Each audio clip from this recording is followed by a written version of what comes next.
Welcome to the Deep Dive. Today we're taking a closer look at travel booking risk. A really specific focus today. Exactly. We're focusing on one online travel agency, or OTA, called Airpaz. We've gone through user reviews, forums, risk assessments, really to get past the advertising and see the real consumer experience. And that's the key, right? The experience versus the promise. Okay, so let's unpack this. Airpaz, on the surface, looks great. It has this really polished facade. Oh, absolutely. Cheap flights, clean website, a checkout process that seems super simple. It looks just like any other major OTA you might use. You know, a middleman between you and the airline. But the sources suggest that the moment you actually trust them with your money, Right. well, that's when things can change. Right. And what's fascinating here is that the customer feedback, we're talking Trustpilot, product review sites, travel forums, it tells a remarkably consistent and negative story. So this isn't just a few annoyed customers. Not at all. The sources suggest we're looking at a service that operates in a fundamentally different way than, the more reliable OTAs. It introduces a massive amount of uncertainty. And that uncertainty kicks in almost immediately after you pay. Hmm. According to a really high volume of these user reports, people get a confirmation email, they think everything's fine. They feel secure. Exactly. Then they show up at the airport, and that's when they get hit with it. Yep. The airline staff tells them the ticket they paid Airpass for. It just doesn't exist. Wow. And that specific scenario, the non-existent ticket, it really points to deeper issues. Like what?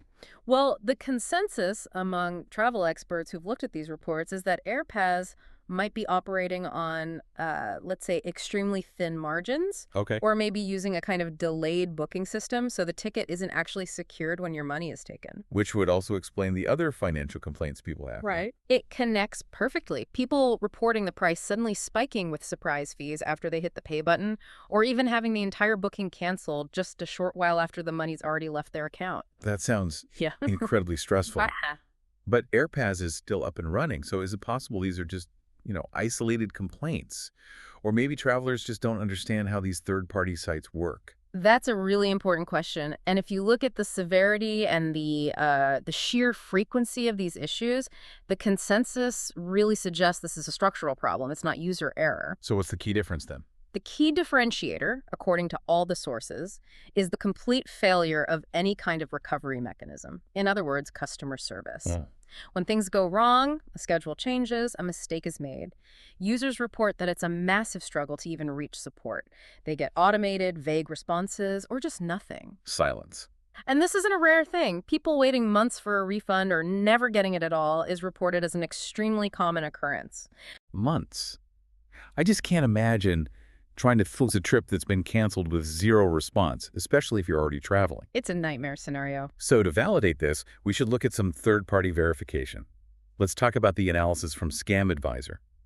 They gave Airpaz a very low trust score. Right. And for anyone who's not familiar, Scam Advisor runs this algorithmic risk analysis. It looks at everything from, site traffic to ownership details. And getting a very low trust score isn't just like a bad review. No, it suggests fundamental risk signals are present. They specifically mention hidden ownership details and that long, long history of overwhelmingly negative user feedback. So bringing it all together, what does this actually mean for a consumer? The sources seem to agree it's not a service that just, takes your money and disappears. It's more of a profoundly high-risk service. You're rolling the dice. You're absolutely rolling the dice. Some people do get valid tickets at good prices, but the chances of hitting a serious trip-ruining problem are reported to be much, much higher than with established, repeatable booking services. Which brings us to the takeaway. For something as time-sensitive as travel, reliability is really what you're paying for. Exactly. The comparison suggested in the sources is clear. Booking directly with the airline or using a major OTA with a solid, verifiable track record is almost always the safer move. Because you're paying for that reliability, for the support infrastructure that's there when, not if, something goes wrong. That's the real value. So a final thought for you to chew on. When you're planning travel, how much is the promise of the absolute lowest price really worth? If the effective cost is all that uncertainty and, the very real possibility of having to buy a second full-price ticket while you're standing at the check-in desk, this is educational commentary and not financial or medical advice.